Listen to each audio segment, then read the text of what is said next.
Alright guys, doing a TL1000R. This is an old bike from '01. So I got a code for an ignition switch C42. A long time ago I had the same code. I was able to open up the ignition switch and do some soldering. Looks like one of the wires came off or something. I'm not really sure.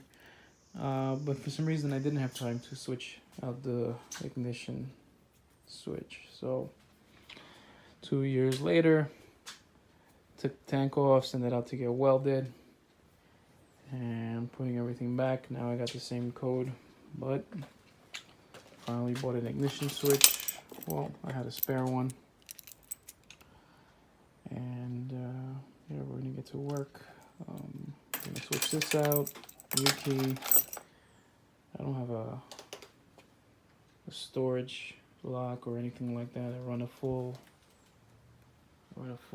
delete, full hump, and keyless gas cap, so I'm not too worried about switching out the keys. In order for you to get the code out, you gotta jump these two plugs here, key on, and on your tachometer it'll give you the code. So looks like we gotta take the air box out. I believe the ignition switch wire is right under the air box. Yeah, it's right there. That's where it connects. So let's take this air box out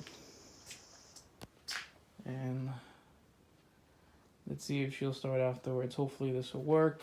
Got a couple of things coming for this bike. Like I said, this is an older bike. Not many people know about it. It's a V-twin Suzuki.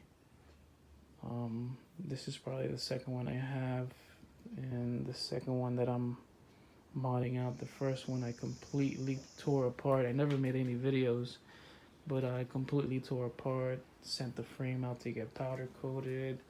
Everything was powder coated, all the frames, swing arms, even the wheels. These are actually the wheels from the first build that I decided to keep. And yeah, let's see if we can get her started.